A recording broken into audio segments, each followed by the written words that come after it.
Hey, welcome into the Ride the Wave podcast. I'm Clay. This is Adam. We got Tony Tone over here with Big Boy Andy. We're just really gonna jump right in. Our first guest today. He is Paint Valley's head coach. He started at SVC Sports Zone. I'm pretty sure he has the most wins in Paint Valley baseball coaching history with 100. I had the pleasure of winning 2 district titles with him. He had the pleasure of winning a lot more without me. It's kind of rude, but whatever. Everybody give a warm welcome into Shayne Combs. Yay! Coach, how's it going, man? Great. How are you? Oh, I'm doing awesome. Coach, just want to bring you in. How's life going? How's the summertime? I know you're a teacher, so I know you got a good free summertime. How's your summer going? Yeah, just trying to enjoy some family time and get to do some of those things that can get really crazy during that 9-month stretch of school and sports and all that different types of things that go on. Awesome. So, Coach, I'm just going to dive right in here. A big reason that we all really wanted you on the show is because you know so much about volleyball. I mean, pretty much anytime I'm trying to figure out what's going on with volleyball, I'm looking at what you're tweeting, what you're saying. You're the word I go to. So, the first question I really want to get into here is why is the SVC so dominant at volleyball? I just feel like the bottom half of the league every year is still making a run in the tournament, which I feel like just shows that it's just dominant from top to bottom. But people might not realize that because, the top is so dominant that when the bottom's playing them, it might not look like it. But when they're going and playing other schools, it's almost just out of the water comparison. Well, I think that's a really fair observation. I think from where I stand, it's a question over the years that I get a lot because of how good SBC volleyball has been. And I would say for me, when you're looking at it just from the inside of the SBC, it's the incredible level of coaching.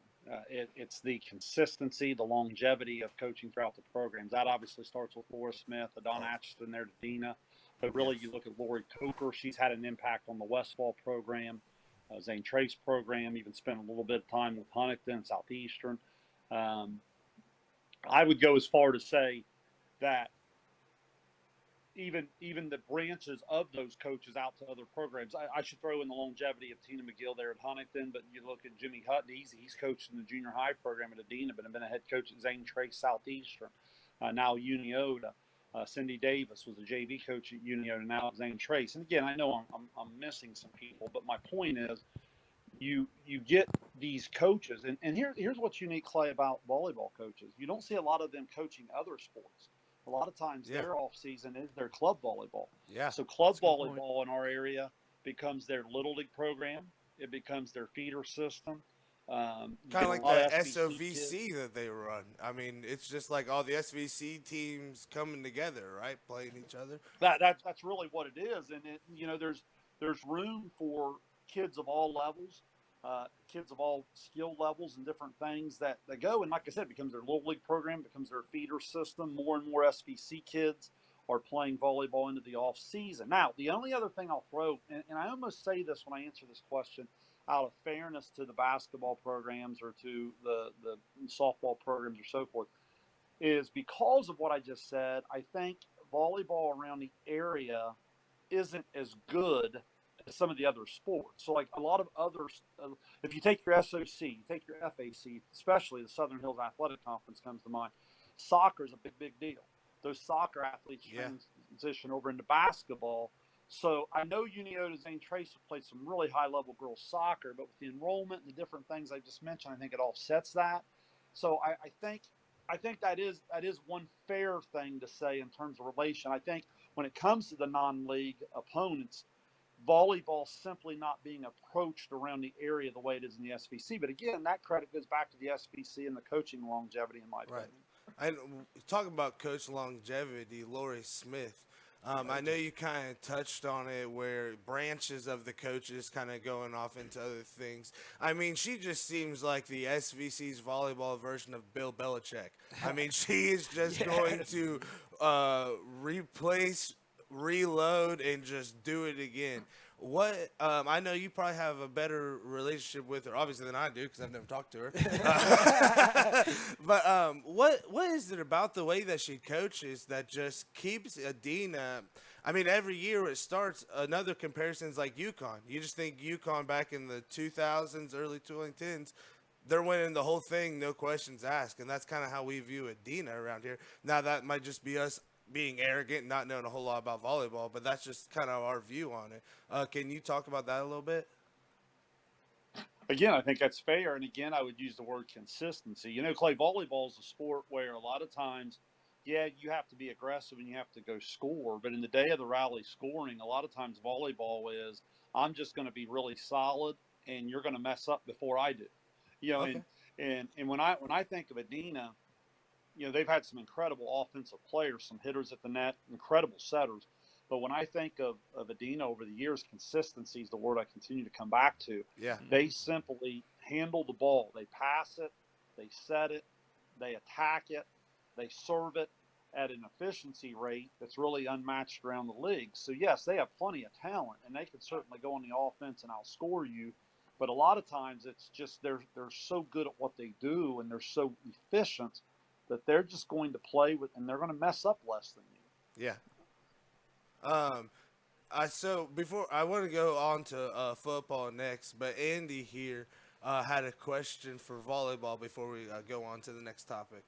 I just wanted to ask, after, last year Adina had that great run, it seems like always, like Clay said, someone's having a great run. Who do you think this year that team is going to take over in the league is? Well, I would say in the SBC, when you take a look, I'd still put Adina at the top just because of how rock solid they are in terms of passing and setting. They are going to have to, they'll have some new names come along in terms of the kids you read on the kills category and on the attack. But again, they're so good passing the volleyball, and then no one in the league's better at setter. So I would certainly put them at the top. And then you'll have a lot of attention given to Uniota this year. They return about 95% of their roster. They had a pretty nice and, run and last any, year too, Coach. Right? yeah, they have a nice team. Obviously, they're going to be well coached, and they will get a year older across the front row, which will really put them on the attack, and, Yeah. and that's going to be a factor in the league where. Again, I think what you're going to see, and I think Clay, I think that's where you're leading with your first question. I think in the league, there could be some top heaviness the the league race in terms of 14-0, 13-1, 12-2 type Yeah. of setting at the top. But Sounds like then a I lot of think good it'll games show though. On up. the other hand of that. Yeah, well, but then it's going to show up later in the year, as you said, in the Yeah. tournament. I think some of these teams in the SBC are fighting like heck to go 7-7.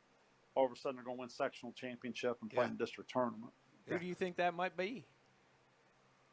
Well, again, I think Adina Uniota at the top. I would say Zane Trace will need some time to reload. Huntington still has a lot of pieces coming back. They're going to be a little bit more experienced than you think. Yeah. I look for them by the second half of the league to play some really good volleyball.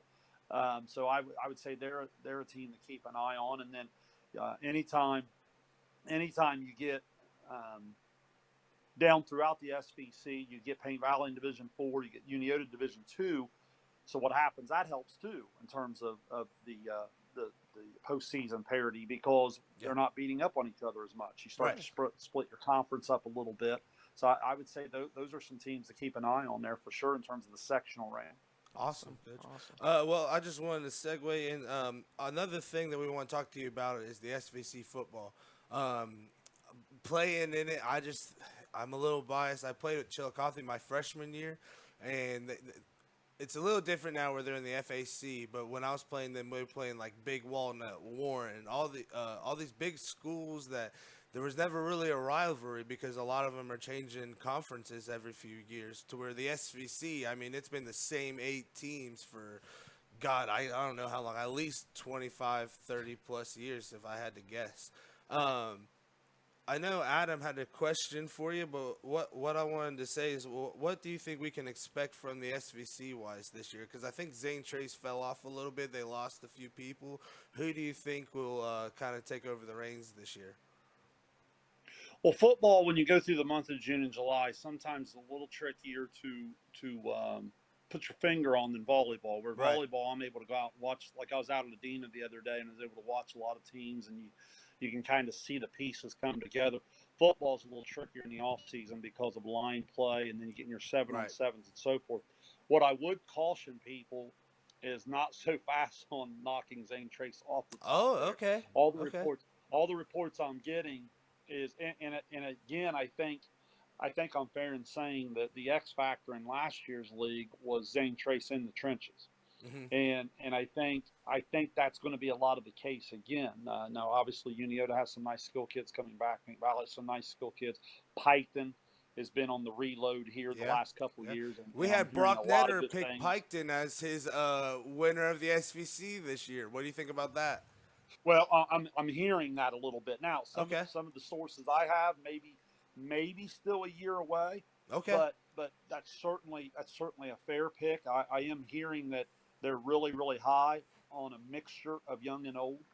Yeah. So yeah, I could see in the top half. I think the bottom half of the league is still coming along a little bit, and it's not again. Last year, you look at some of the kid at Adina, the kid, the running back, the nice Right. players. Westfall had some nice skill kids, but I think again, what happens is up front, the top half of the league separates itself from the bottom half Yeah. of the league, and you just watch Zane Trace, Uniota, Paint Valley, and then Piketon at times just run wild over the bottom half of the league. So again, the gap isn't that big in terms of athletes. It's just in the trenches, the size is overwhelming. Awesome. Coach, I know you got some stuff going on. We really appreciate you taking your time out of your day here. I know Adam had a question for you. Adam? Oh yeah, I was just gonna Absolutely. ask you, who do you think, like, who's your favorite to win the SVC in football, and then maybe who's like a dark horse for a team that has the possibility to, if they maybe win a few more games and then just like one or two go different for them, they're at the top of the SVC instead of maybe in the middle or towards the bottom. Well, look, anytime over the years I've been covering the SVC, my bias is going to say Paint Valley. I think Hey, Hey, that's there what you I mean. go. We had Corey Dye uh, on for the first show, Coach. He would like to that's say good. that that's his pick, too. Well, and again, obviously that's my rooting interest, and I think it's very realistic for them. But again, I wouldn't count Zane Trace's line play out just yet. From what I'm being told, I'm intrigued to see it myself in the early weeks.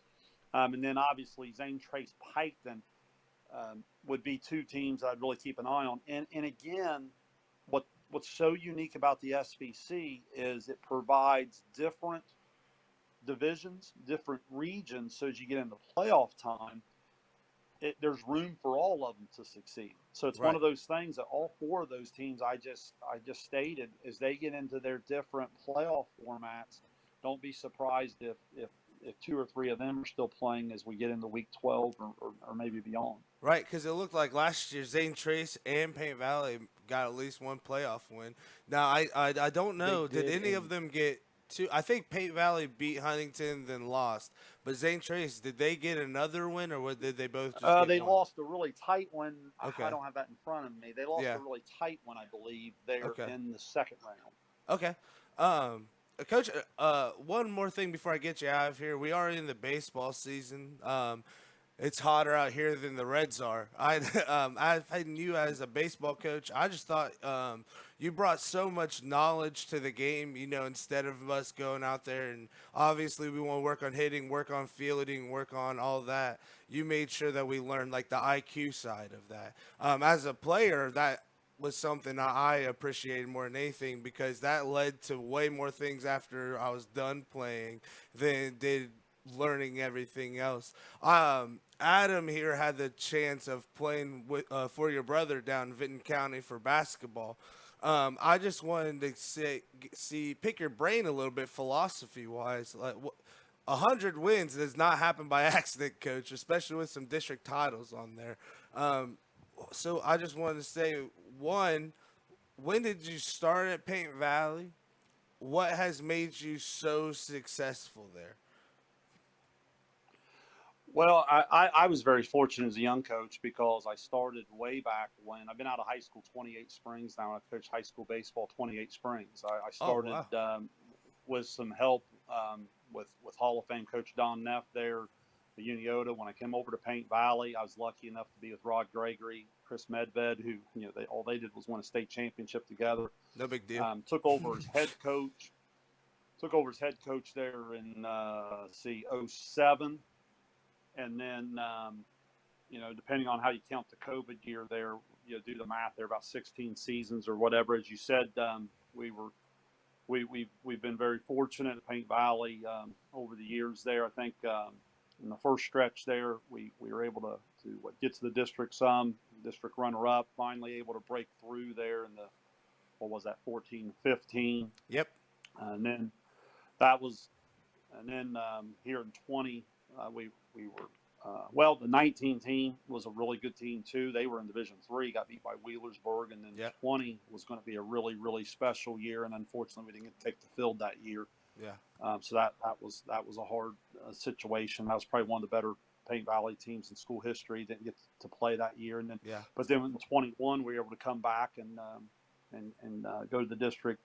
That was with Dax and Cole and all them, right? That would have been with Brock Blanton on the hill. Division I pitcher, by the way, Brock Blanton. Oh, go throw that out there. Well, Coach, I know you got on the tight. Just good players. Yeah. Stretch, like you mentioned, those first 100 wins throughout, and then the McFadden group and McCloy and your group there comes along with the district titles, and then obviously into the Brock group. To push us up over 200 wins and get that third district title. It's look, a lot of that's just longevity. It's being fortunate enough to coach at one place and have good players. You can say it's longevity, but I think you touched on consistency a lot, and it's to be honest with you, I think that's a lot of what it is. I don't want you to sell yourself short. 100 is 3 numbers. That's 100. That's a lot of wins. Coach, like I said, I know you got a short time, so I want to get you out of here. But one thing I want to say is my favorite story of you, and it kind of made me realize how you had such a special connection with your players, to be able to joke around. Speaking of that second back-to-back district title, I remember we're playing Alexander. I have a 3-0 count. There's Nisley on first, and Combs gives me the do not swing sign. So I was like, okay, I'm going to turn around, show bunt, make the guy throw a ball and pull back. Kid throws it right down the middle. I couldn't help myself. I hit it, goes to the outfield. I think I got to second. Nisley got to third, and then 2 walks brings us in to win. And I'll never forget it. I came up to you after the game, and you shook my hand, and you said, "You're lucky you hit that ball." I was like,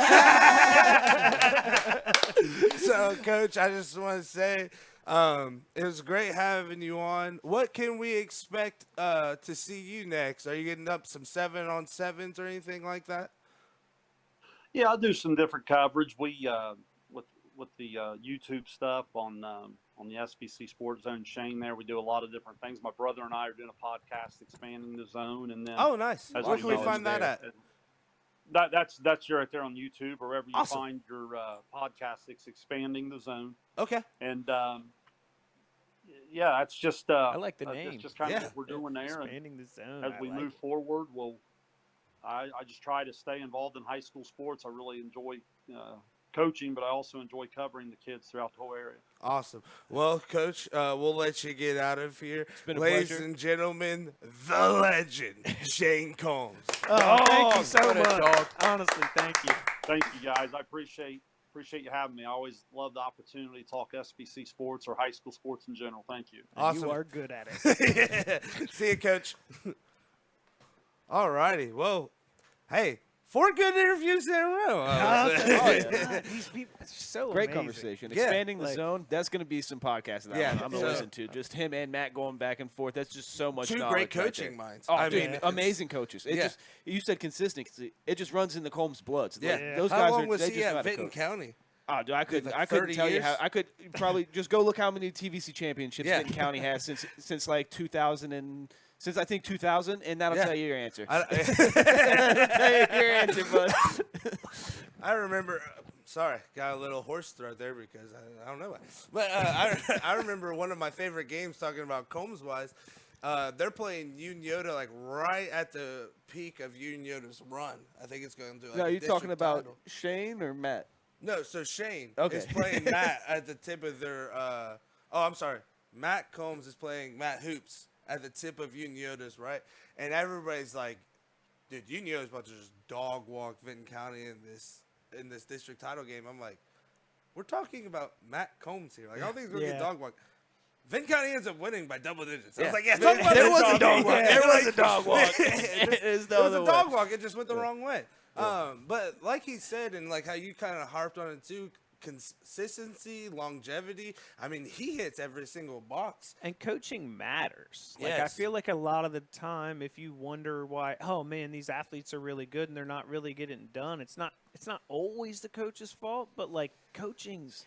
It's just such a big part for I know that all too well. I mean? Being from Vinton County, our football program was notoriously bad for a little while, and then everybody was thinking like, we have the athletes and stuff like that. Like we win in every like other sports. Like what's going on here? We finally get good coaches. Like we got TJ Carp over there now, and he's just doing some great things. He's introduced like a winning attitude and mentality back to Vinton County, and they've been running. I think they made a playoff berth last year. I say so. He's getting everything right over there. He's got a bunch of good kids. I might be a little ignorant, but I think those Vinton County boys probably got to be decent size. He was talking trenches, like some good guy. Like I've seen some of them dudes out there. Like, and that's what another thing too. Like I said last week, we were going for a gold ball, and then we played Piketon. They're 3 times the size of all of us. Yeah, you know what I mean. like So that's where the West trenches come in, and that's why I thought it was last week with Corey. I thought it was so interesting to talk to him because he hit it with a run game, pass game equalizer to where SVC, like Shayne said, it's in the trenches. They're just going to beat you in the mouth over and over again. So for Paint Valley to find success in the passing game, it's just something that you really do not see in the SVC at all. But staying on the softball baseball side, since it's the softball baseball season, not Paint Valley, even though Paint Valley does show out. The SVC showed out in the Sosa All-Star game. It looks like for softball we had 1, 2, 3, 4, 5, 6, 7, 8, 9, 10. Yeah, we had 12 players from the SVC in the Sosa All-Star game. And I think that's a test to kind of what we're talking about with volleyball. In the SVC, it's not like those Columbus school districts where you play one sport, you get that sport down, you dominate that sport. It's like, I play softball, I play soccer maybe, then I play basketball, then I play volleyball. Some of them are 3-4 sport athletes, and I think that just attests to you win in volleyball, you're going to win in basketball, you're going to win in softball. Look at Unioda. I mean, they're volleyball girls, obviously, because they're men. They're volleyball girls go on a tear, which they're basketball girls.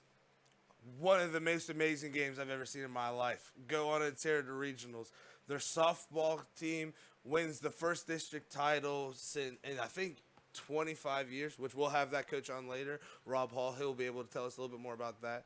But I think that there just shows you that if you have a good class of boys or girls, they're not just going to dominate one sport. They're most likely going to dominate 3 sports throughout the league. I think it makes a really well-rounded person, too, because having gone to, like, a smaller boarding school, I got the opportunity to play a lot of sports. And I felt like, wrestling helped me with basketball, and rugby helped me, obviously, with things like football and stuff like that. But it was really crazy how it helped the other things. But later on in life, you get the opportunity to have different coaches and learn different lessons. And I mean, I guarantee you, I could tell you a lesson from every coach I had in high school. Yeah, and that's what Combs. I mean, there's some coaches that just have that demeanor of I'm going to be an asshole, and that's how I'm going to win games. And Combs was the epitome of I'm not going to be an asshole. And I'm still going to win games. You know what I mean? And like I said, when he came up to me after the game, he was like, you're lucky you hit that. Like, some coaches would say that, and the player is like, yeah, I'm running a lot next practice. And with Combs, I was like, he's just joshing. You know what I mean? Like, I am lucky I hit that, but if I didn't, it's not like he was going to just cut me from the team. Yeah. But again, when you teach IQ and things like that, you can rely on guys. And we talked trust with Coach Dye, too, and it was like, I just think that's really big for a good coach. So what Combs didn't harp on, and I thought he would because it's such a big part of what he does, is before the season starts, you know, you have like 3 or 4 weeks of just practice, going out there, hitting the cages, throwing. Well, on Tuesdays and Thursdays, instead of going straight to the field, we would go to his classroom. And we'd have a whole lesson on baseball. Like, sometimes it would just be like the history of baseball, make us appreciate it more. Sometimes it would be teaching us what's a 5-tool player. Like, I didn't know what a 5-tool player was till I went into my sophomore year and Combs sat us down. And it's like 5-tool player. There's 5 tools that you're good at. Some are a 2, some are a 3-tool player. And the way that he explains, you know, you don't have to be a 5-tool player to be a stud. You can be a 3-tool player, be amazing at your 3 tools, and be as good as a 5-tool player.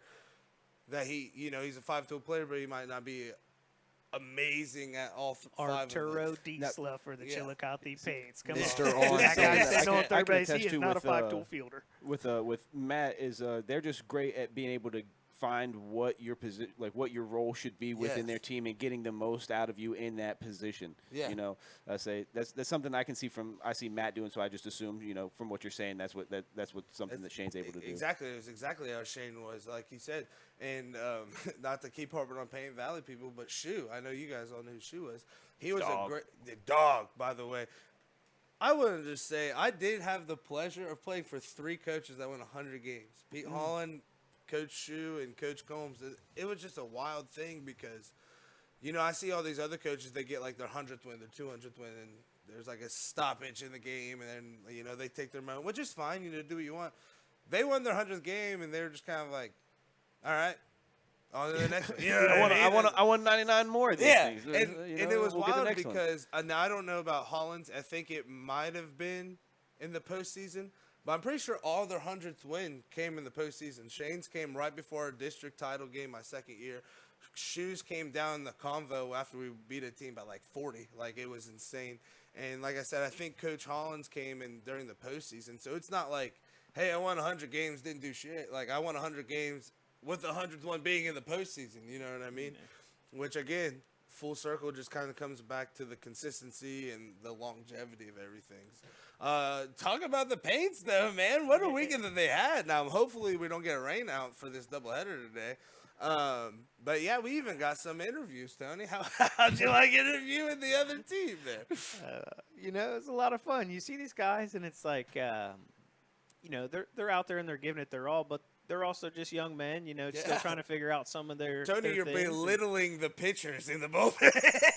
Well, you know, I'm an attitude kind of guy. I didn't like the way he was holding himself, his facial expressions, and things like that. I didn't like his body language, and, you know, just me being me, I had to let him know. Yeah. You know? And but there's kids watching. You know, if you conduct yourself in that manner, I don't want them doing that. You know, they're picking up bad habits. My son's there. I don't want him looking at this guy with a sour look on his face because he's throwing 17 straight balls. That's not the ball's fault. That's you, pitcher guy.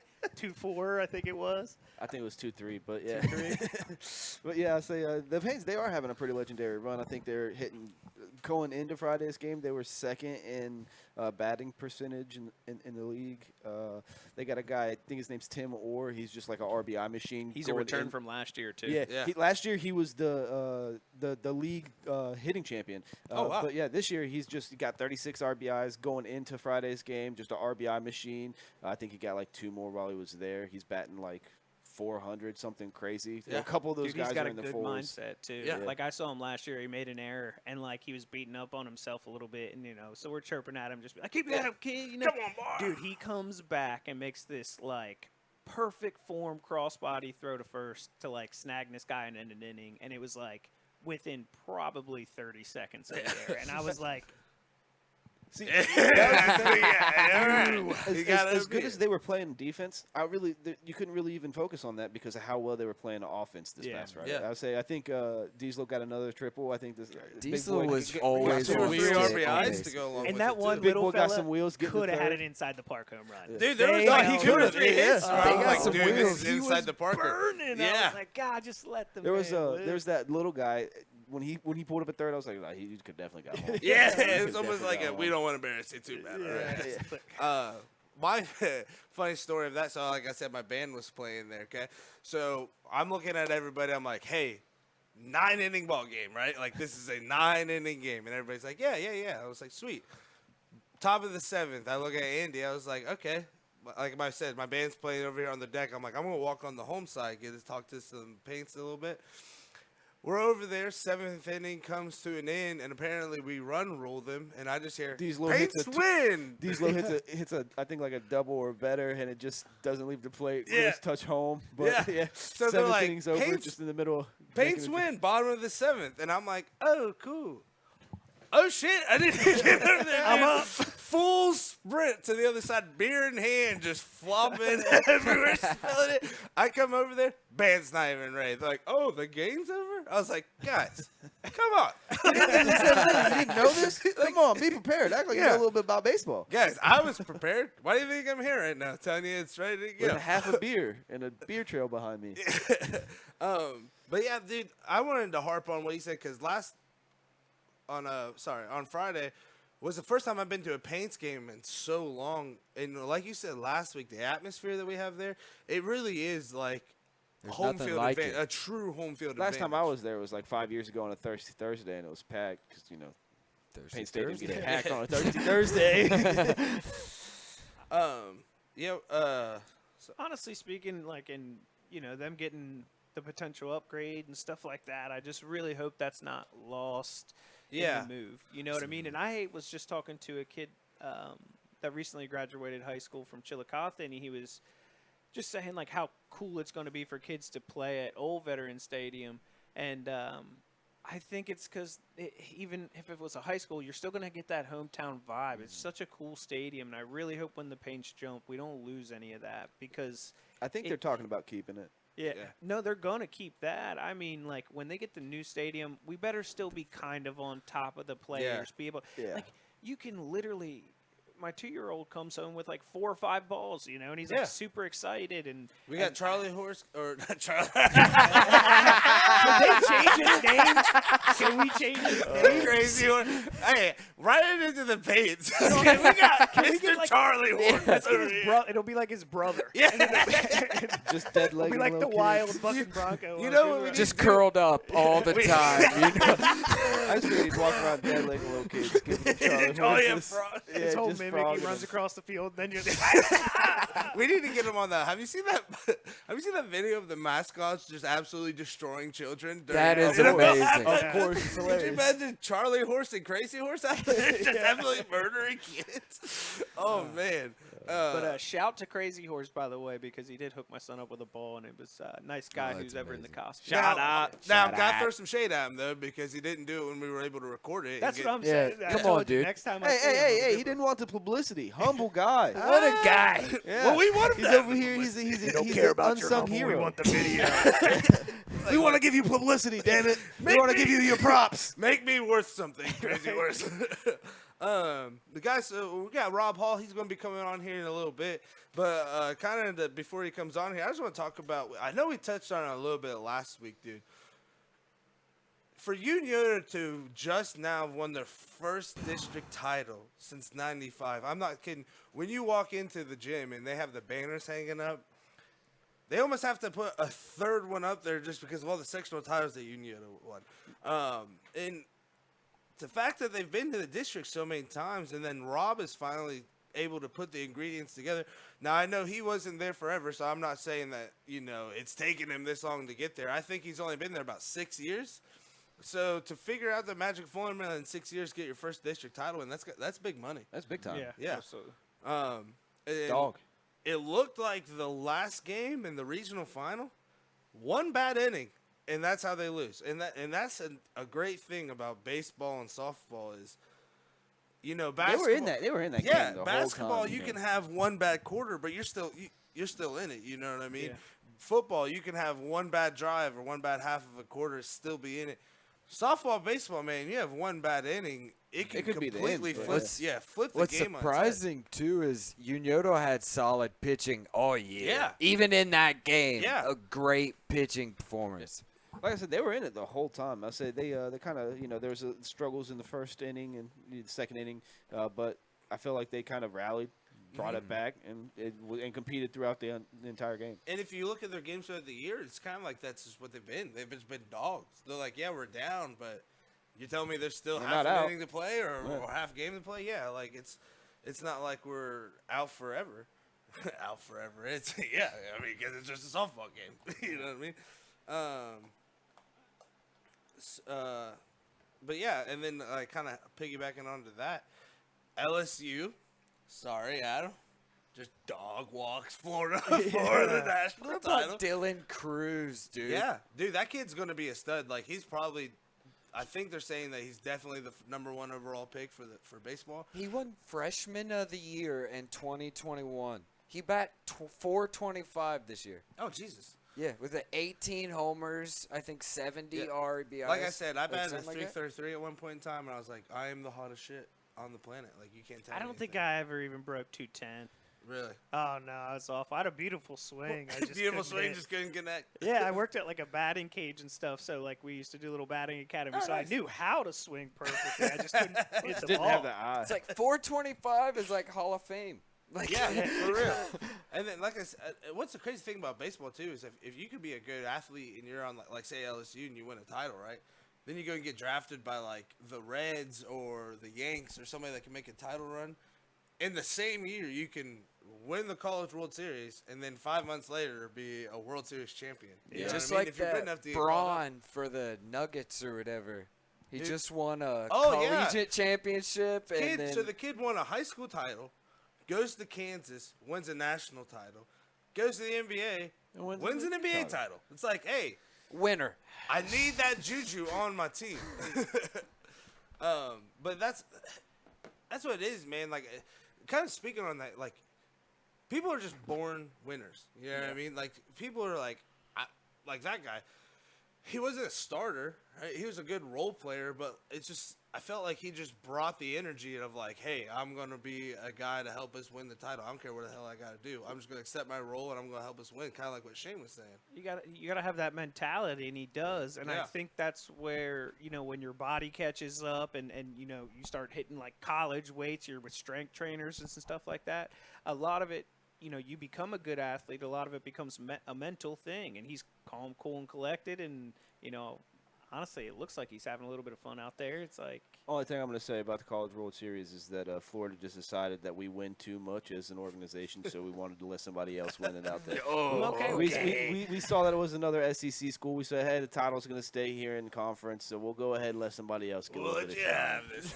We'll let you have this one. the only reason I don't believe that if that were true, they would have started Joakim Noah on the mound. Yeah. Least favorite Florida Gator of all. Nobody likes him. Period. Hate that he was on the Knicks. Get him out. Get him out. Hey, speaking of your Knicks, we might as well just call them the New York Wildcats because it sounds like they're signing every Dude, Villanova player. They have been. They were a Kentucky team for the longest time. Yeah. And we even had Kenny Payne, who was Calipari's assistant before he went and started singing up to place at Louisville. But talk about 2 wins in an entire. And you were at Louisville, and you were at Rest in buzzer peace, beater Rick loss, Pitino. right? Yeah, when they lost to App State. Yeah, it was pretty heartbreaking. Rick Pitino's rolling over. Yeah, I just I don't know, died a little bit inside. I saw them lose. I saw the red streak go down last week. All right, so Whoa, bad luck. Note to I know. everybody: if your team's on the heater, tell them to stay the hell away. The Paints want this the rain Knicks out. got hot. I watched them beat the crap out of the Pacers this year on my birthday. Speaking of the Pacers, how do you feel about Obi Toppin getting traded to the Pacers? Do you think the Knicks? would You trade know, him? I complained about this to you yesterday. That's why I we're said taking up 2 shit. picks, two second-round picks. That's all we got for Obi Toppin. I mean, I mean, it's Obi Toppin. I think I'd rather. Obi have a Toppin be fax dogging. machine. He does. You haven't watched enough Knicks games to know that 2 second rounds isn't something that I would let him go for. It might have been what he was worth, but it's not something as a Knicks fan or somebody in the Knicks organization. They were tired of should just paying let for him new go. rims. That guy just rips rims off. I He love did. it. So, Adam, this is a dominant. very important discussion, though, for you being a Knicks fans. Did you or did you not boo Porzingis? Are you a hater? No, I was Okay, like, okay. exact reaction was, who the fuck's this guy? Let me look him up. Oh, he's like a little athletic Dirk. And then his knees gave up. And then he gets traded to Dallas. the Mavs. Terrible. I mean, that was, Him and that was Luka not Immediately good. gets traded to the Mavs, hurts both his knees. Finally comes back and is like, this is my team. And Luka's like, no, it's not, dude. Buddy. It wasn't your team when you got traded here before your knees got hurt. But then he goes to Washington. I really didn't hear about him, honestly. It was like a 20-8 guy there. yeah, maybe? and then the Solid Celtics are like, yeah, going all in. Like, need this guy. Well, Like, the thing is, it's Brad Stevens now. You know, they had the Yeah. change in the front office. go it's not, Butler. it's not Danny Ainge anymore. Yeah. And dude, that dude had been fleecing people for 20 years.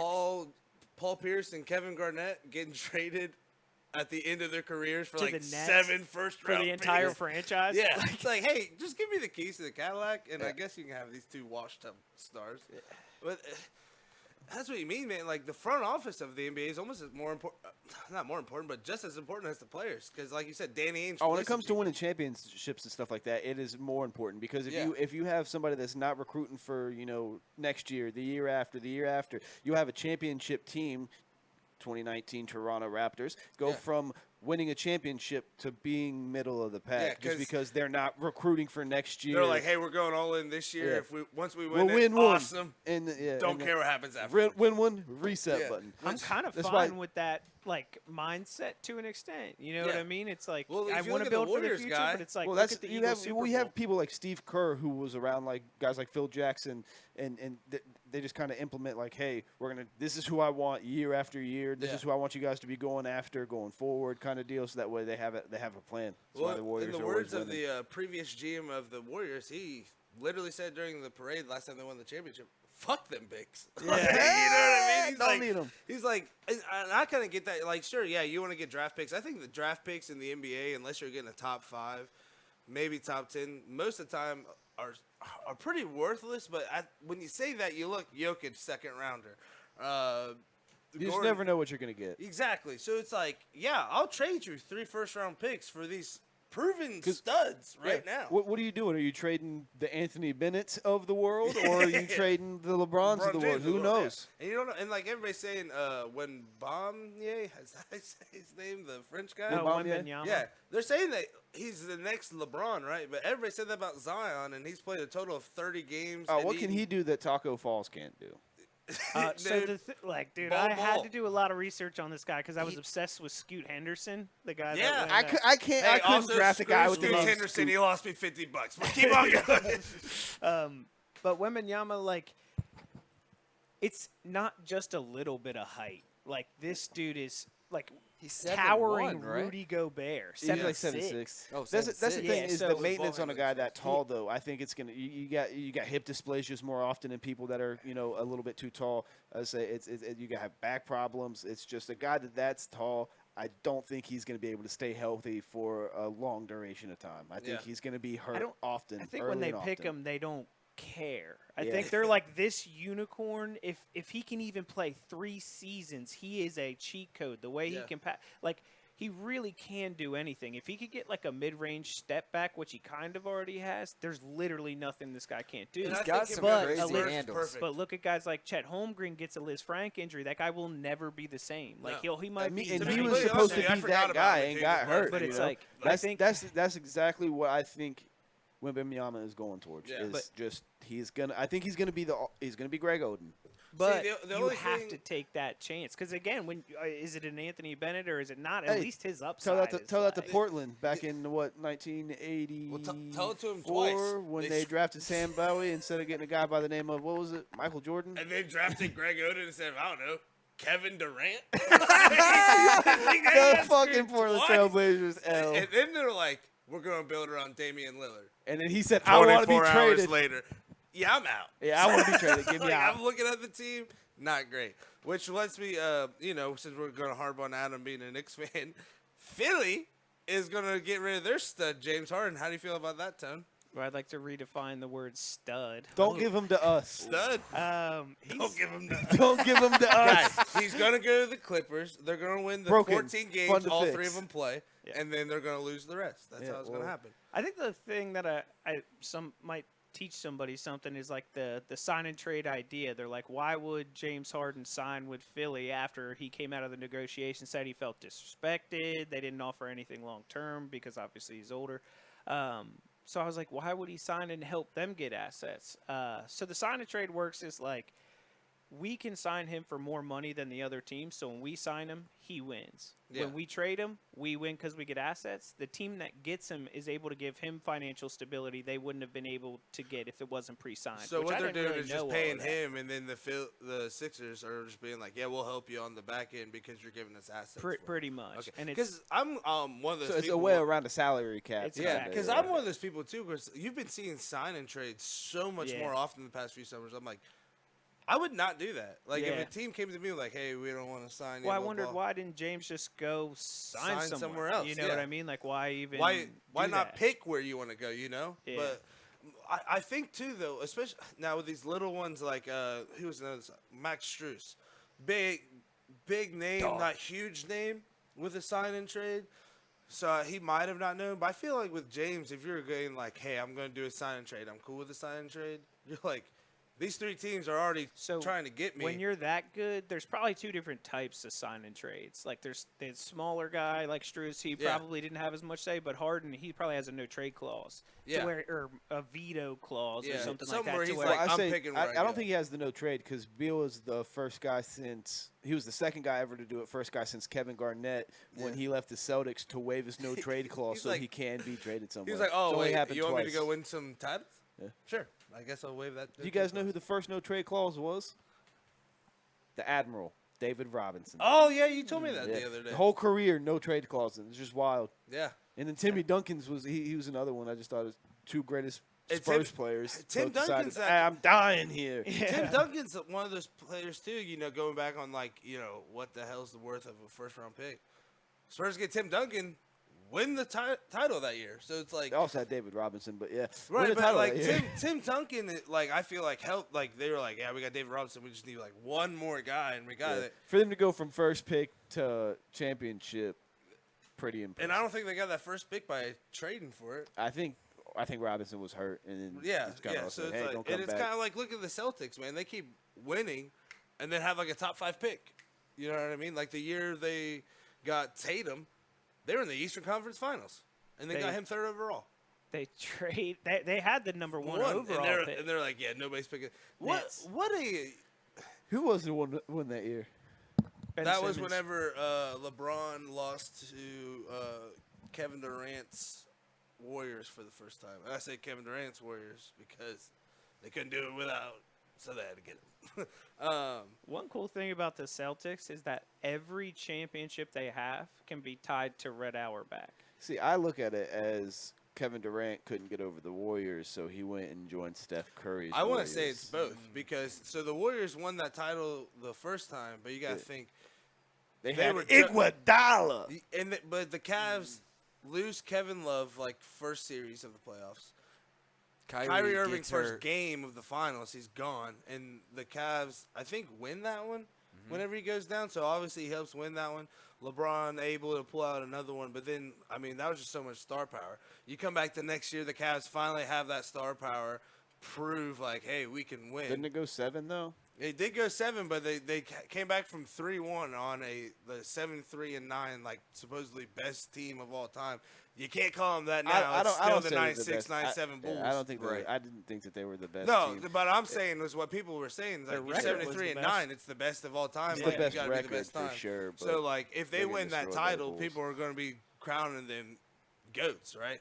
And LeBron's like, well, I got something to say about that. And then Kevin Durant, who couldn't get over the hump of them being up you say 3-1 then LeBron had losing. something to say about it, but Delly personally said Dele had something to almost say about it, died, but yeah. Delly was gonna give his life for that title. But the Cavs are not winning that title. no, without it's LeBron's Yeah, I was about MVP. to It's say, LeBron's. It's LeBron's team, but somebody almost died. Somebody was getting IVs the next coffee day. and IV. Yeah. That's what all Deli needs. And he's probably doing a little bit of like crack or something like that to be able to keep up.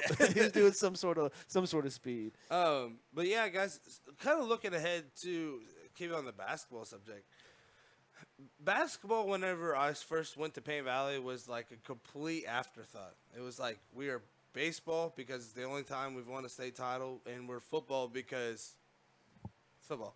Come on now. Basketball, they didn't ever really have any huge success. They had some there in the 90s with Shoe.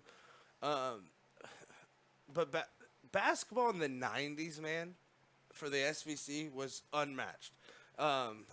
You know, you guys talk. I'm going to text Shoe, see if he wants to come on the show real quick, talk about it. I can't speak on the 90s SVC, but, I mean, just 90s basketball, period. You know what I mean? It was just it was a little bit different, and that's why I thank God my neighbor's father was just real into fundamentals. Like, he was still, like, 70s, 80s style. And then, you know, we wanted to emulate everybody from the 90s. So I feel like we got to be pretty well-rounded basketball. Because I feel like 90s still had a lot of fundamentally sound players, but we're coming along with new ways to facilitate and kind of spread the game apart. And, like, we're talking about dogs, like, the SVC's produced some dogs for basketball. Dylan Swingle, I mean, that dude was a giant. He goes to a full ride scholarship to Duquesne, realizes Keith Dambrot's an asshole like everybody else did, and then goes to Bowling Green. Yeah. And then you look at Logan Swackhammer. He goes down to, I think it was like Flagship down in Florida.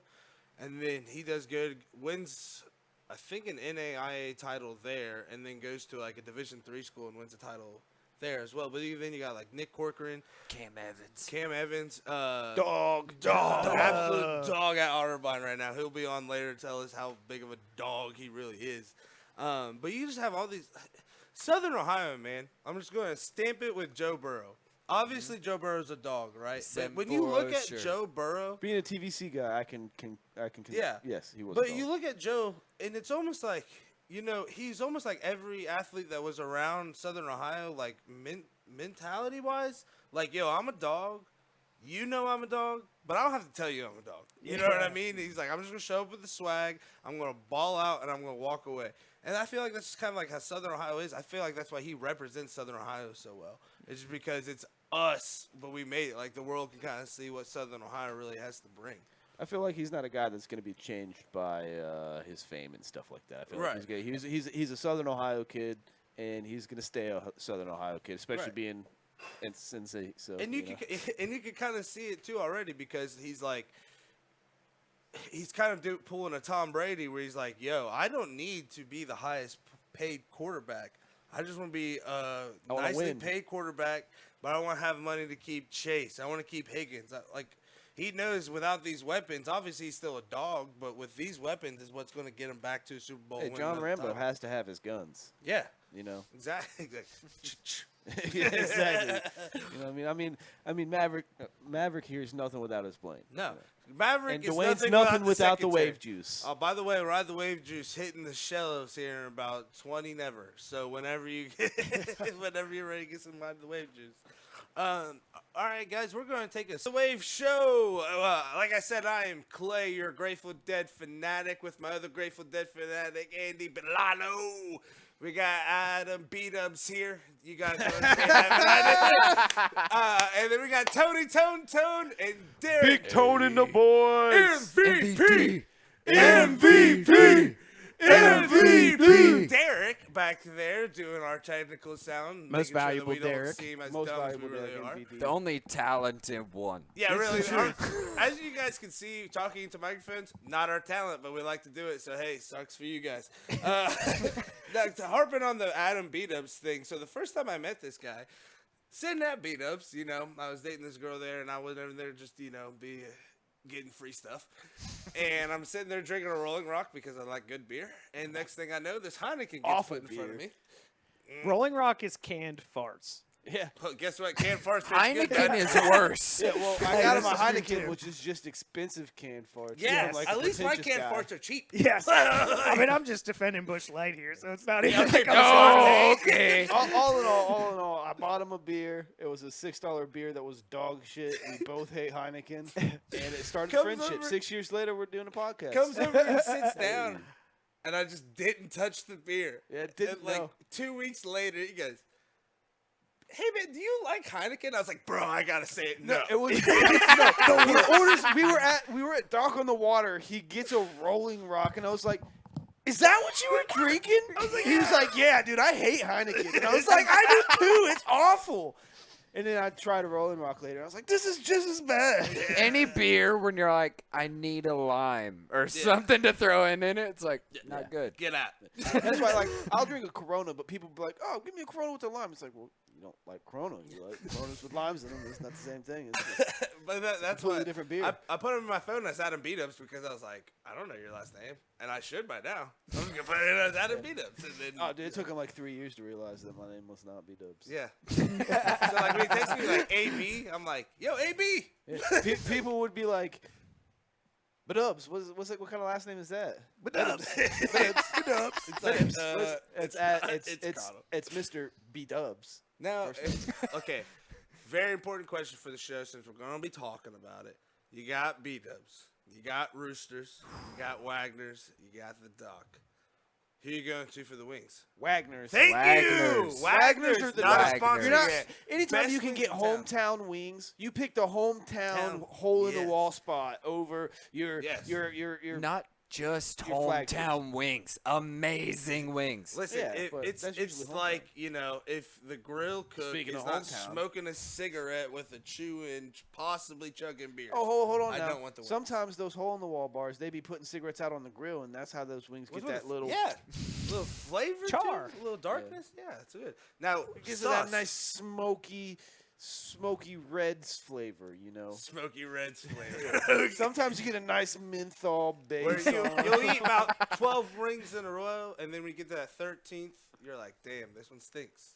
But then you go right back on that other run. Best burger in town. It's not good wings Best unless burger you in town? hate yourself after you ate. I've already got mine. The best sandwich in this town is the Bushwagger at Taylor Stack Bar. Okay, so I was about to say I work at the Cozy, so they'll probably fire me over this, but Taylor Burgers.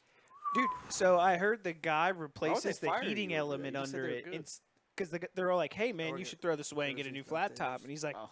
"No, that flat top's been there for 25 years." So he literally like pays more money to get the heating element fixed than like replace the whole thing because he's like, "You're not That's the touching flavor. that. You know how many burgers are Dude, made on that?" I've heard fantasies that cooked Jesus his first burger. But That grill yeah, burger. absolutely. Well, the Bushwhacker is the burger with a fried bologna on top of it. Bologna? Oh, Oh, yeah. dude, fried bologna. Best sandwich in town. Oh, Shout. dude. Also, now, not I will a sponsor. say the best tenderloin in town is at the Cozy because it's a grilled tenderloin. Oh, Dude, dude. It's pretty fire. throw It re- some it really is. Worcestershire If sauce. if I'm getting a sandwich in Chillicothe, I'm going to Mr. Subs. I'm getting Yes. that Italian. I'm Yes. getting that that's like from here. The down whole to arm, the bub. whole arm, 18-incher, and I'm taking it right to the face. And then I'm getting some cannolis, Oh, we're and I'm pounding down some cannolis. Putting them Hands down, Pick 'em up. Mr. Subs is the best because of the cannolis. The bread. Yeah. The bread for those not subs. to appropriate your culture, Ugh. sir. The cannolis, dog, just delicious. I fell in love with them. I was watching The Godfather with this dude, and he was. I asked what the cannolis were because they were like, "Don't forget the cannolis." Oh, He was yeah. like, I was like, "What the hell's a cannoli?" He was like, "You don't know what a cannoli is?" And we went on like a hunt to find them. Mr. Subs, only place in Chillicothe gets you cannoli, and it's a good cannoli. Dude, and you said Italian. I go to the super Italian because it's super. People truly think gabagool is like a made-up word. Yeah. Like, well, probably it's- because it's- the office. and is it's not. not. I want the Well, that's the thing. gabagool. It's The not. gabagool does not come on the side. It's Well, not it's actually. Godfathers, It's wasn't not actually gabagool. That's just how it sounds when you translate it from the original Italian and you say it with an Italian accent in English. Well, didn't they like say it in The Godfather first or something like that? Is gabagool, and that's why it took off. It's actually like hayabagool or something like that. Yeah. It's something different, but just like a lot of the guys that were fresh off the boat, their accent was just so heavy when they went to speak English that it came out gabagool. I recently watched the shit out of The Sopranos and just did a deep dive in the word gabagool because they kept saying gabagool. Gabagool. It's got roll off the tongue. It's gabagool. meat. Love it. Gabagool. Yeah, it's meat. Oh, I think they said it's B. I was like, No, it's just like you know. I was like, gabagool. You can get yourself a nice plate.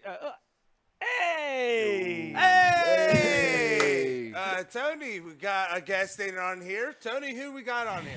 Okay, so this is Mr. Will Schwartz. He is a high school teacher. He's a ref. He's a coach. He's a little bit of everything. And he's a legend. He's an absolute legend. That's his son Tito as well. Tito! What up, Hey! Say hi, buddy. So, What's up, guys? How you doing? Hey, how's it going, man? there's a bevy of topics Good, we not could too talk bad. about, but you recently gave me a phone call and told me that you got to play basketball with somebody pretty cool. The director of The Sixth Sense, Glass, Split, all of these movies. You saw it's dead at- people? While you were playing basketball? Are they good? And they're like, "Oh, you played with Bruce Willis." But it's M. Night Shyamalan, the director of all those What? movies. How's that, man? So it was pretty sweet. I didn't like know him originally or anything like that. I'm on like the D list for the pickup game. He's a basketball nut, so he has a pickup game at his like personal court at his big old house every weekend, I think. But he likes to have exactly 10 guys because he doesn't want anybody to have to like sit out. And a bunch of dudes, I guess, couldn't make it. So friend of a friend of a friend got a text. And yeah, you get that text. And you're like, Yeah, he's like, "My dad Is played Tito ball balling with the too? right? He Tito will out be. here yamming on people. Will was a I'm more pretty- fundamental more beast pretty when it Okay. comes to basketball. Okay, like when I tell you, perfect shot, student of the game, watching Rick Pitino videos in the basement, reenacting beautiful plays Love like the Rick Pitino. Pitino. Living in Louisville. love the Louisville Rick guy here, so yeah, you love him. I drive across the bridge, the 2nd Street Bridge, and I see the championship banner that they took out of the gym that they're not allowed to have anymore hung up on the building right I love outside it. the stadium. It's like, sure, we'll do put it in the stadium. But jumping back to it, M. Night Shyamalan, good stamina. What do you Was he think? Like, yamming were on you people? impressed with anything? so he's solid dude, especially factor in like age. I think he's in his 50s at this point. So he mostly hangs on the perimeter, lets it bomb from 3. So I was on the other team against him, and they had a bunch of good big dudes. So we were doubling off of him. So we were leaving him open, and he missed a bunch in a row. But then, so it was working for a while, and then he ended up cashing out to finish off one of the games. So It sounds like he's got a little clutch. He said Shit, double man, in a man, dog. pickup game. How many points did you Pretty put up? intense. Did you put in any buckets? Were you holding out? yeah, just you so you're not know, too you big? know, I put in some buckets. Some rusty What's ones? that? So were you holding out just so you're like, hey man, this is M. Night Shyamalan. I don't want him to feel disrespected. You but- got to do guy a know he got little bit game. of that. Yeah, You know what I Put me in a mean? movie getting crossed up. Yeah, it's like, I'll show hey. you. Yeah, it is a little. It does put you in an awkward spot. Like, what are you gonna do? D up and give the hard foul? Absolutely lock him down. Will, one thing I also wanted to talk to you about is something we talk about pretty often because you see it with coaching and reffing and how these younger kids are starting to emulate some of the NBA mannerisms and looking for a foul and just kind of really migrating away from, honestly, how you played, if not even to toot your horn. But there's, can you elaborate on that a little bit? I mean, yeah, it's at the youth basketball level. Who are the stars that these current kids have grown up with? You know, Steph Curry, who I'm not going to denigrate Steph Curry, even though I root against him. I think he That's what we like to fundamentally hear. in a lot of All ways. Even though he launches from 30, but like him, James Harden, Trae Young, And what's the style in the NBA?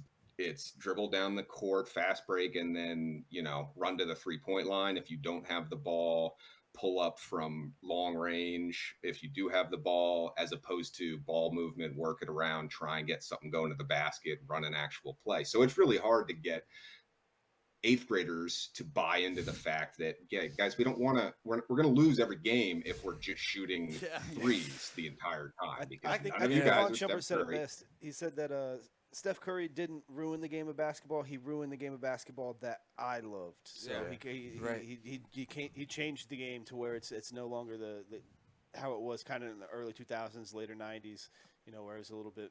And coming from like you said, kind of like you can't just everybody be coming down firing up threes. When I was in high school, my senior year, my starting lineup had 4,000 point scorers and me. So, and I'm not saying that like I was great. So I had to learn my role, and I was like, okay, I'm gonna come in, I'm gonna get really good at passing. I'm gonna try and be like a Steve Nash-esque. I'm just gonna make sick passes, and then I'm gonna guard the shit out of people. And like it kind of had an effect too, where the fans were like, all right, when this guy goes in, we know heads are getting butted, Yeah. But I was fortunate. My coach kind of just brought me into his office and said, hey, this is the role that we need you to play. And I thought, he's being so open with me about it, just straightforward. I was like, yeah, I respect this. This is what I'm going to do. As a coach, how do you get your players to kind of understand the role? Because everybody wants to be the Steph Curry, but they might be a great, great Tony Allen. They're going to defend the crap out of you, and they might give you 4 or 5 points, but that could be a big 4 or 5 points for the game. Shout fellow Tony Allen. Good reference. I love that. Yeah, that's a great question. So getting kids, especially like middle schoolers who still have an illogical dream of making the NBA, even though they're like 5'8" and not that athletic. We've all been there. But it's really hard to get kids to buy into a non-starring role at that point, especially if your team isn't very good, wins and losses wise. It's almost easier when you have some,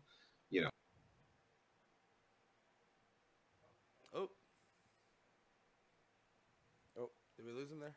Well, we gained someone else. Yeah, we did. Yeah, we gained Cam. We got Cam on. Shout Will, thanks for coming on. We're gonna have him back on. Hey, what a dog! Yeah, Will's coming back on. That guy was a dog. That was just a little teaser. Yeah.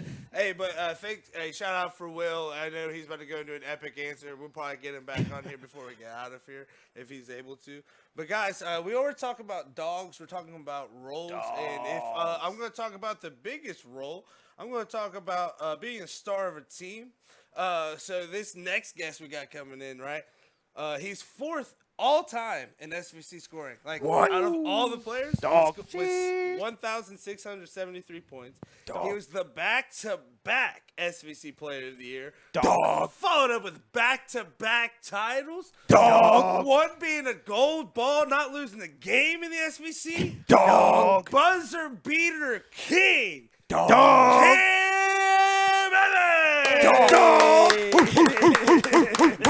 What's going up, my man? How's it going?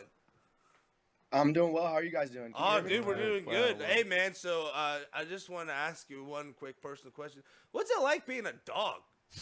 Out here dogging on people every day. You guys are funny. I appreciate you guys. That highlight tape speaks for itself. Dude. Yeah, I was excited.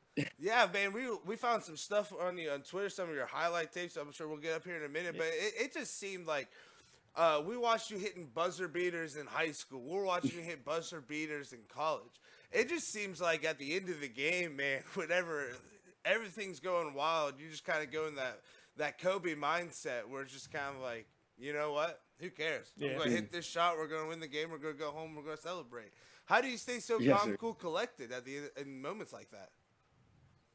Honestly, I just try not to really think about it. I just try to stay in the moment, trust my teammates around me, trust the work that I've put into the game. And at the end of the day, it's either going to go in or it's not going to go in. Right. True. And more times than not for you, it's going in. Big shot Cam.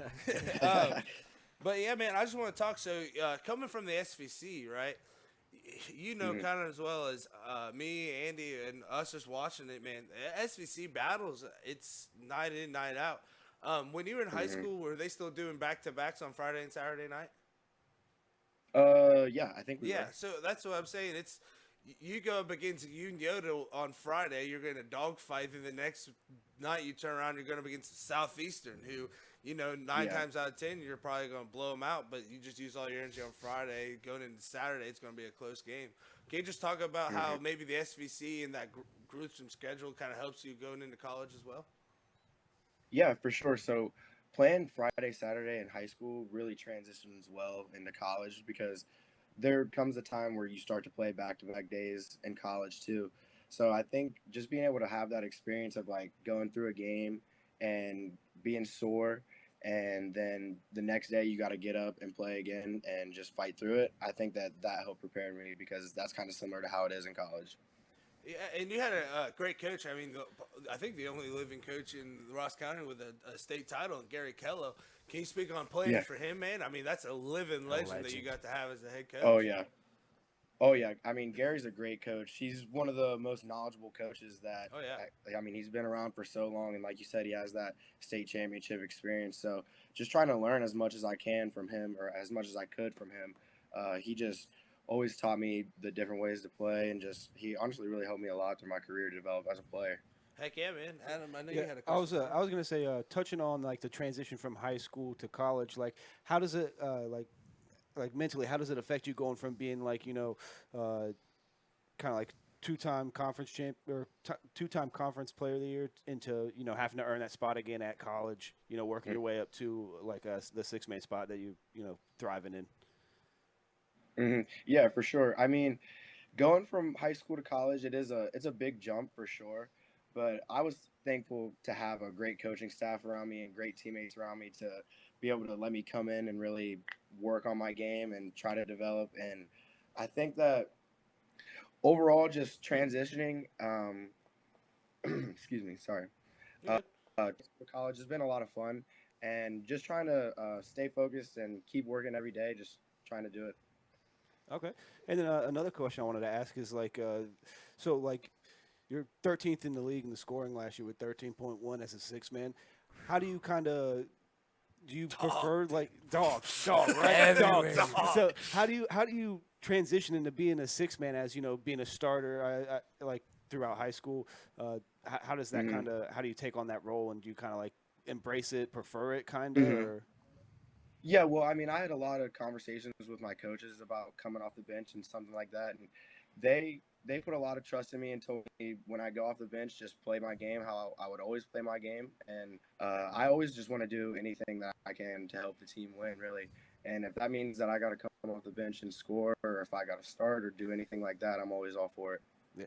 Always impressive when you can get career high 21 points two times coming off the bench. That's just crazy, especially being a guy coming off the bench, still having that trust from the coach to And the be in teammates. position to hit game winners. Because I know you guys you hit like the three and a home winner, and then a course. low up at Wilmington. Look, Uh, dogs. Oh. Out of They respect, know. dogs going off.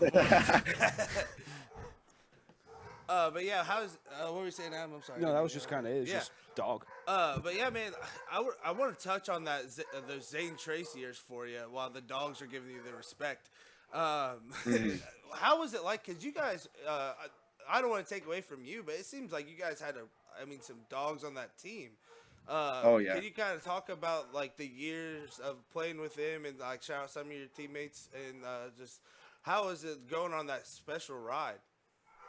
Yeah, I mean, I had played with those guys, with the exception of Colby Swain, who transferred in from Waverly when I was in high school. I had been playing with those guys for years, so we had a special bond, and we had some really good athletes. Like we had big guys like Triton Davidson who could jump out of the gym, and Yeah. Nick Nesser who was tall and could shoot it, and Yeah. we had some good guards. And I feel like, especially all of us being in the same class, we were all in the same 2020 graduating class. I feel like that helped us a lot to build a good bond. We just always kind of tried to push each other, and even the people that weren't necessarily starting, the people on the bench were pushing us in practice every day too. Like we had, and especially with Gary and our coaching staff, they always tried to push us in practice and have that experience. So having those guys, and especially playing with them from an early age, I think that helped us a lot. Yeah, so I want to harp on that. So I went to Paint Valley. Oh, here we go, dog. Is this against Piketon? Yeah.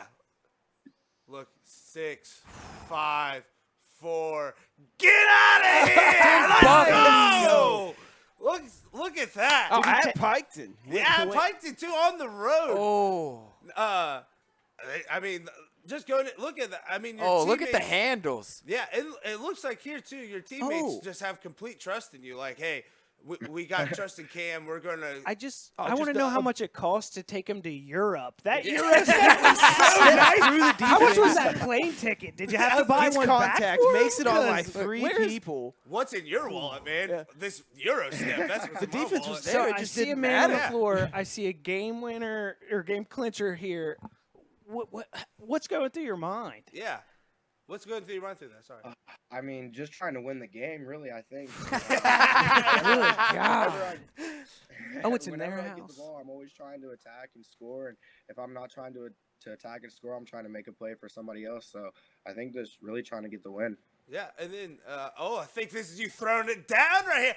Booyah! Let's go! Game time. But I know you. I've seen you hit game winners, busting threes in people's faces. I've seen you hit game winners now doing layups. I've seen you yamming on people right Tear it down! Let's go! Look at that packed house. Everybody's here like, oh yeah, we're knocking off Cam, and Cam says, nah, man, I'm knocking you down. How would you describe your play, man? Do you think that you're more of like a shooter, you're more of an attack threat, or you're just kind of like a double threat? How would you describe your game? I would say I started off as not really being a shooter. I was more of an attack the rim type of player.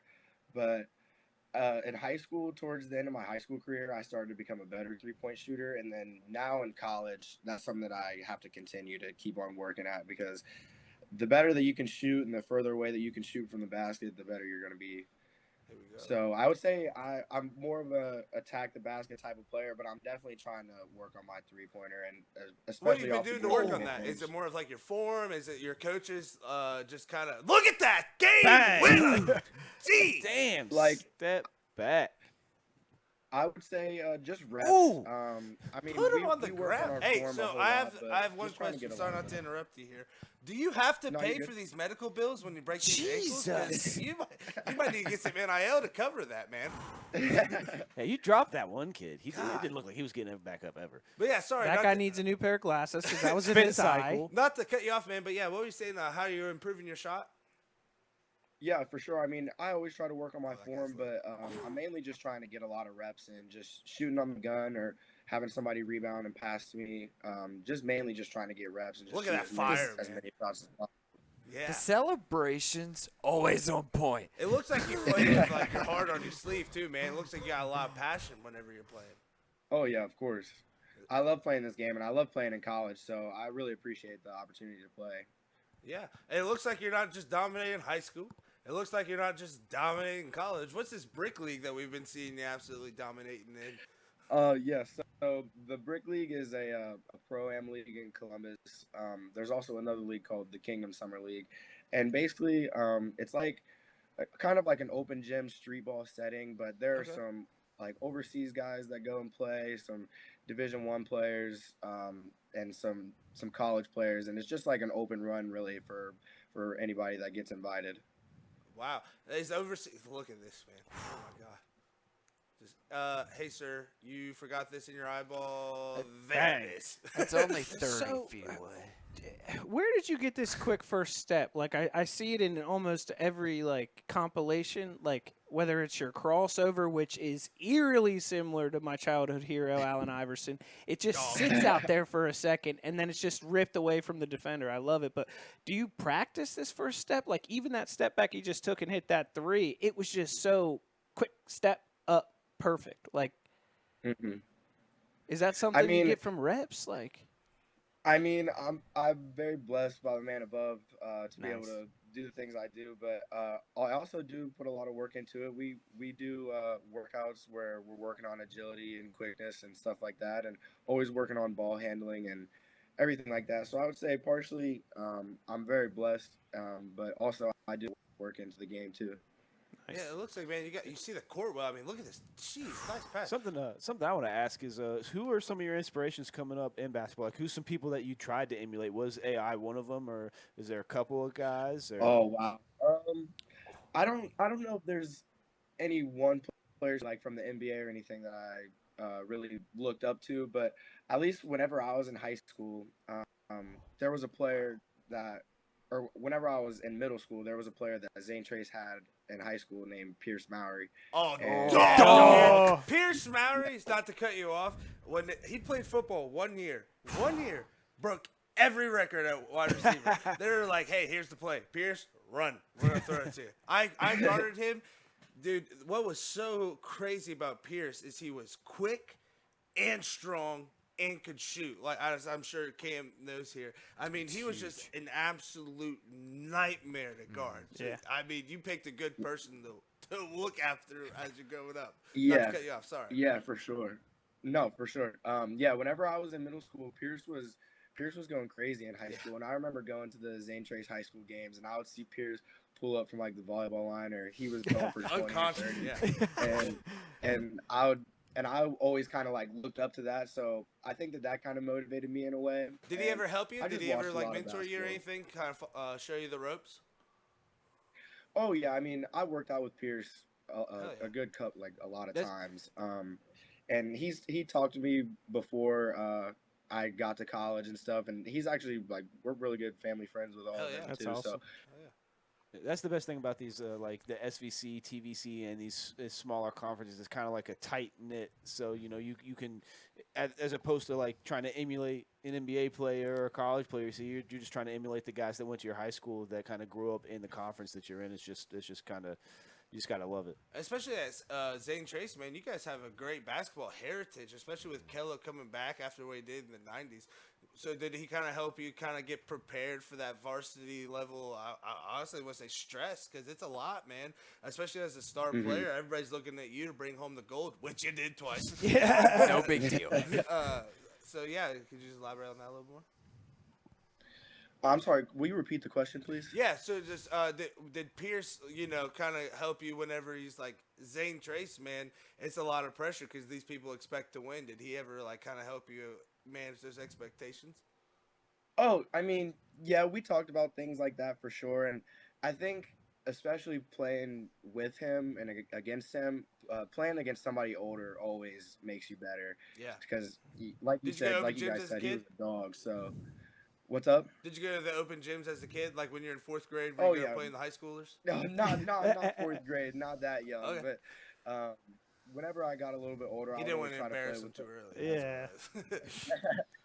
But yeah, Pierce helped me a lot, and I really tried to not only model my game after him, but kind of like take some of that on-court swag that he had and implement that in my You game. implemented it well, my friend. You implemented it well. And now I know we're talking basketball here, but we've been having a conversation here. It's very important. It's actually top tier. You're in town. You're one night. You got to get some wings. Are you going to Roosters, B-Dubs, Wagner's, the Dock? Where are you going for some wings here in town? Ooh, the Dock! Wow. I think that I would go to Roosters. All right, Carolina all right. Gold sauce really does it for me. Yeah. Hey, there's nothing like after getting a huge dub in high school, too, and everybody's like, we go to Roosters? Like, Oh yeah. we're going to Roosters. What's your go-to at Roosters, my man? Oh, I'm a Carolina Gold fan. Me so too. All There you go. So I'll get the boneless Carolina Gold, maybe a little salad, maybe some Yes, fries. sir. So I know we've been talking about high school a lot, and you being a dog. How's college treating you, man? Where are you going to school for? Oh, I'm an allied health major, which is kind of similar to exercise science, and I would like to be a chiropractor. Oh, nice. You got any goals going overseas? Maybe playing basketball after college? Oh, I would love to try to go overseas and pursue that for sure. I really want to play for as long as I can, really. Hell yeah. That definitely is a dream and a goal of mine, and I would like to see how far basketball could take me. But I really am liking Otterbein, Westerville, and the city I'm in, Yeah. and the teammates that I have, and it's all around a really good situation for me. What made you pick Otterbein? I'm sure you had a ton of offers. What stuck out to you for Otterbein? So like I said, I really like Westerville. It's a safe area. nothing really to worry about. Otterbein is like an hour and some change from my house, so it's like kind of far, but not too far to where I can't go back home. Like Right. if Just I need far to go enough home. away. Yeah. And yeah, exactly. And also the coaching staff persuaded me a lot. They always had somebody at my game, whether it was Coach Andy or Coach Matt or Coach AJ. They always seemed to have somebody at my game, no matter if it was like out in Westfall or at Zane Trace. They would always kind of show love to me in that way. So I think kind of a combination of all those things kind of helped me choose Otterbein and Westerville. They have some nice facilities out there too. I've seen the football facilities as well as like the basketball is pretty nice. Who's your guys' biggest rival up there at Otterbein?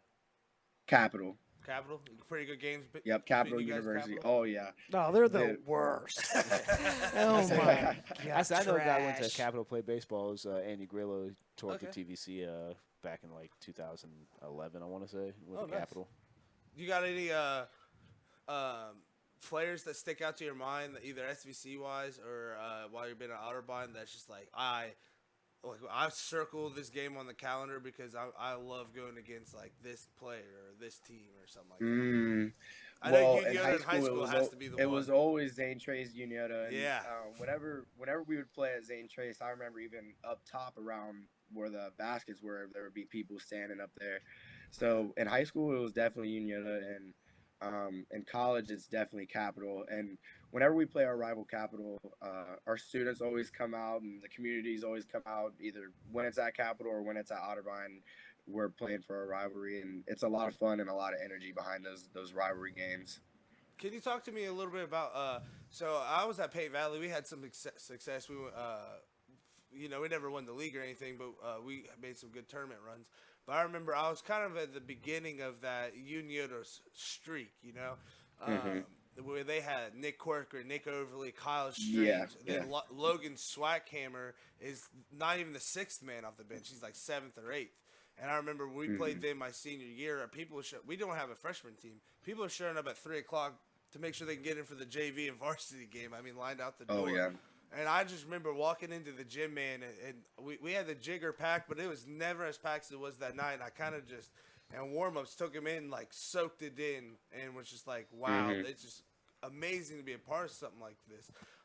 You had a lot more games like that than I did, but can you explain what it's just like? Those Zane Trace Unioto matchups, like you were saying, are still such a staple for the league. That's like, even when you guys might both be having a down year, everybody needs to go watch that game because of it's the SVC's version of Ohio State, Michigan, North Carolina, Duke. That's what it's like. Can you explain being a part of that? I mean, it has to be wild. Yeah, it's a lot of fun, and I think when you can take a step back, like you said, and really kind of either if it's in the locker room or out during warm-ups or something like that, look around and take it all in and really appreciate the community and the game that you're playing. But also I think that's the culture of the SVC, and Zane Trace and Unioto being not that far from each other, I think has something to do with that. And just when I was younger, in middle school at Zane Trace, they would talk about the Unioto Zane Trace rivalry, and it just kind of felt like there was always that culture that was already there. But it always is a lot of fun. There's always a lot of crowds and a lot of energy whenever those games are going on. And I think, like you said, being appreciated is what it's all about. Yeah. Do you got any like awesome stories like from playing like Unioto or anything like that? I mean, you've been into some key moments. So some people on ankles. So when we played against Unioto, I think my senior year of high school, there's a play that I remember. I remember it was on Twitter for a second. I don't know if it still is, but I was driving. We got like a steal or something, and we were on the break, and Triton told me to throw it off the backboard, and I threw it off the backboard, and he dunked it. Wham! Everybody started going crazy. That was one of my favorite plays. Hell yeah. So something I wanted to ask is, what do you think which is more intense, the Capital rivalry, college rivalries, or is it going to be like the high school rivalry? Like which one has more of like a community sense where it's like a lot more riding on it, I guess? That's tough. I think that both high school and college rivalries are very intense in their own ways, because in high school you have your close communities that are near each other, and then in college you have your like university communities that you're with. So like in our rivalry game, I really like the Otterbein Capital rivalry because we play for an oar, which is like on one side it'll be red and has a cardinal, and on the other side it's purple and has Capital's mascot on it. And at the end of the day, if you win, you get to take it back to your home school and put it in your like trophy case in your school, nice. And all the sports, like all the oars, are in one spot. So you don't want to be that sweet. team that who's got the basketball oar right now? Oh, we got the oar. Let's go! What are you talking about? Don't doubt that dog. Let's go. Who do you think? He said, "Do you see who's on the team?" Come on, man. Watch the highlight tape. Now I know you said you just have the oar, right? And I know you won an SVC championship, but the year that you won the SVC championship with the gold ball, I'm gonna put you on the spot. Which one meant more, that gold ball SVC championship, or finally getting that oar on the collegiate level? Ooh, I would say that gold ball. That gold ball. Let really people know you can't beat me. That's just such a cool thing because, like, being from the TVC, we just don't have a gold ball because it's two sides of the conference. You just don't end up playing. That's just something that I think is just cool. So. Yeah, I think that's really cool too, and being able to go on a streak like that and then see like your hard work pay off and actually get awarded the golden ball, I think is really, really cool. Yeah. Now, I was trying to do some research, but I'm an idiot, so I didn't find everything. Did you win a district title and go to regionals, or was it sectionals? Both years that we won the SVC titles, we won district championships and went to the regional semifinals. Yeah. That's just saying a lot, man. Like I've played in 2 district titles, man, and it literally comes down to you almost have to have some luck. I mean, I'm playing against Trimble 32-0. We're up 1, about to go into halftime. Kid misses a free throw. We get the rebound, throw it out. Gets intercepted. Kid hits a 3 and 1 4-point play. And now instead of going up 1, we're down 3. Just lost all that momentum. Yeah, it was terrible. I still, Mason McCloy has a bad spot in my heart.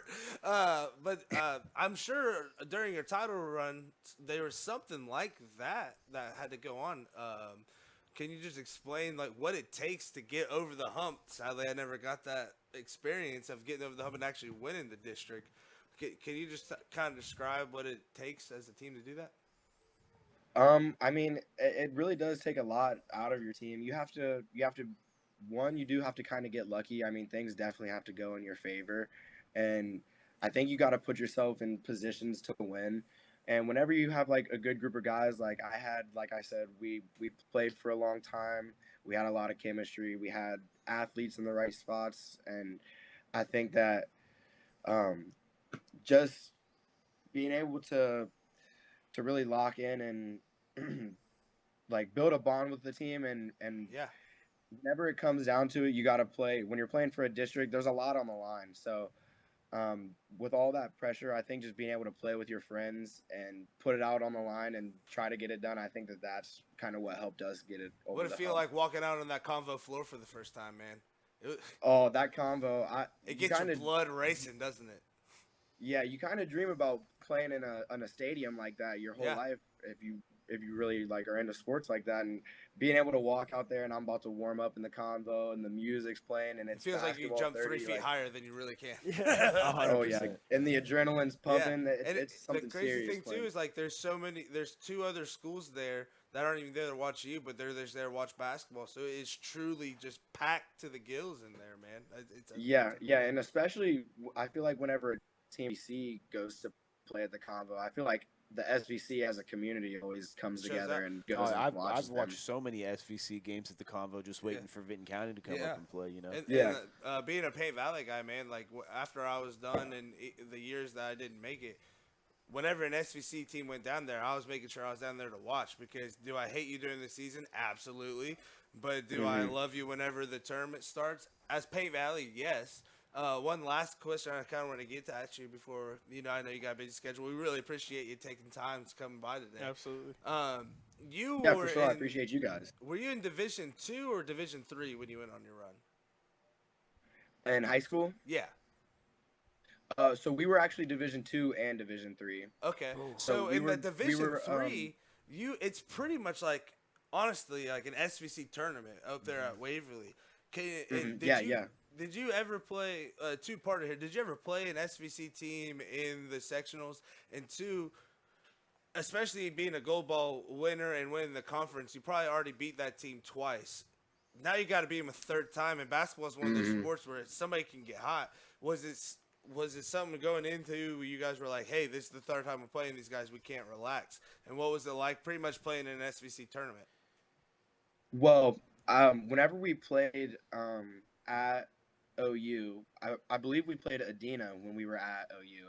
Oh, wow. So, yeah, when we played, that would have been our third time playing them. And like you said, it's very hard to beat a team 3 times. And that's kind of what you always talk about when you're going into the game, like throughout the week. You're like, it's hard to beat a team 3 times, but you got to just do the little things and lock in. But it's really fun playing against an SVC team because, like I said before, the community shows out in the SVC anyway.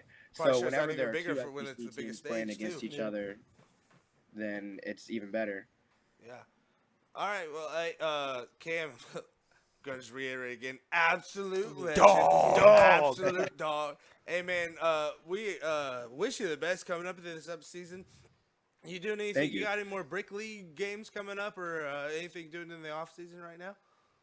Yeah, I mean, I'm playing in the Brick League every week, so I think we play every Wednesday. And tonight I'm playing in the Kingdom Summer League at nice. 6. Is there any way? I saw that we had So- some video for the Brick League. Is there any way we can watch that? Do you know, like on Facebook or something like that? I think it might be on YouTube. Okay. I'm unfamiliar on what the YouTube channel is, but I think it might be live streamed on YouTube. Oh, sweet. We'll have to check that out, man. Well, hey, absolute legend, absolute dog Cam, baby! Thank you guys very much for having me. I appreciate Thanks, it. man. Have a good one. R.I.P. to all those ankles I know, in that's the what I'm saying. He's video. going to need an NIL deal just to pay for all the hospital bills that he is putting people in. Dude, he put so many people in the wash cycle, they didn't have to clean their jerseys afterwards.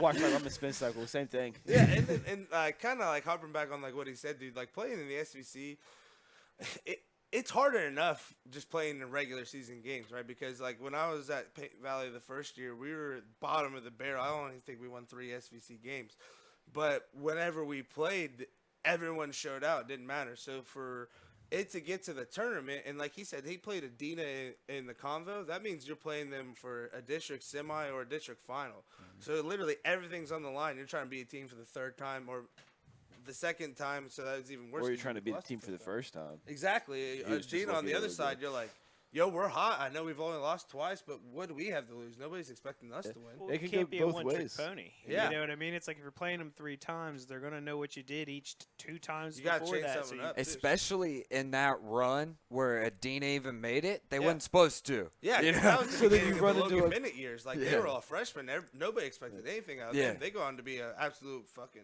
doghouse. Yeah, well, Doghouse. that's the Yeah. thing. Doghouse. When you run into like Adina running into him, they could have. It's a double-edged sword because they could be looking at it as like, oh, we got nothing to lose, or it could be like, well, that was our run. Yeah, know, like, just congratulations, Go ahead, guys. mark it up. We know these guys are going to beat us. They beat us already, and it comes down to coaching, wanting to be able to. Right. And then, Get that like out you of said, coaching goes back to Gary Kello, man. I mean, he's the only coach right now that's won a state title in basketball. I mean, you had Travis Robinson. He goes with Waverly to the Final Four. You've had a few of these Vinton County girls a couple years ago go to the Final Four. But think, normally, like boys around went to, here, like, teams are making it to the Elite Final 8. Four, and they're dropping off. Gary Kello wins a state title, and like the sickest way possible, Humpty going from one end of the court to the other. Anthony Hitchens is his name, not actually Humpty, but it's his name. But he goes from one end of the court to the other in like 3 seconds. Nice dish pass. Ray Chambers buzzer beater beats I think it was Buford winner to Ohio State. Yeah, And I mean, having a coach like that has to prepare you for those big moments. I mean, yeah, it's a district title. It's big for us. Gary Keller's like, I'm here every year. He looked at him and said, look, you might have invented the big Buford combo at rallies, but Buford ain't satisfied, okay? Well, Get this guy out of here. I'm here for it. how many Coach of the Years has he even won? How many years has he been coaching? This goes back to the TVC championships. How long has Matt Combs been there? Yeah, and I don't know how many TVC champions we got. And talking with Shu, because Shu actually coached against him in the 90s, like we were kind of talking about earlier, where Cam was saying those Zane Trace Uniota games, just standing room only. That's how it was for every single game in the 90s. The 91-92 Paint Valley Bearcats. And obviously I'm going to be a little bit biased because I went there. But they finished 5th in the league, right? Them and I think the 6th place team, all of them went to either a sectional final or won one, with 93's Paint Valley team the next year being the best team in Paint Valley's history. Same exact team finished 6th the year before. Matt Combs, that's when they're doing their runs, going to sectionals and districts. They actually are the ones that put out Paint Valley the next year. Kind of talk about beating the team 3 times. Paint Valley had beaten Uniota twice that year. Make it to the sectional finals against Uniota and lose. And then Uniota goes on to a Final Four with Matt. So it just kind of shows you, Cam and them, it's not easy trying to be a team for the 3rd time, especially in a tournament. Mm-hmm. So, well, guys, I think that's going to be a wrap for today's show. Got to get the Paints later, going to the Paints game later. Paints doubleheader today. So, you mean they're 10 straight. We forgot to mention that earlier. 10 straight. 10 straight. David Ortiz Jr. is still dogging it out there. You know what they say about doubleheaders, though? Double fists. Double fists those beers. You know? Unfortunately, it's not on a Thirsty Thursday, but hey, every day's a Thursday. Slurp them up Sunday. But we just want to say again, thank you guys for coming out. We hope that this is a mental vacation for you. I know it's hard to sit here for an hour and a half listening to 4 idiots. That's why we get the good guests to come on so they can actually carry the show. But idiots with some smart guys. We got some big things coming. Big things coming up. Like we said last show, we're gonna have a high school game day. So if you're the student sections of the year, like you like to proclaim there, Uniota, make sure you come out and win your crown. Cause bring some signs. We're going to be giving out awards. And we're bringing Taylor Swift. Yeah, Taylor Swift will be there. Yeah, don't forget. she said she's coming too for us. Free concert. Tom don't look very happy about that. Allegedly, free concert. Yeah. Maybe not, though. Allegedly. So allegedly. Yeah, like we said, we got that high school game day show coming. Make sure you come out. Make sure you have a good time. Like I said, prizes for the student sections. We're going to have some games going against them, some nice fun stuff. But we also got big things coming here soon that you're definitely going to want to stay tuned for. So, guys, you got anything before we get out of here? Nah. No? All right, I'm going to get some Ride the Wave juice. Dave, if you want to hit that music, everybody have a good day.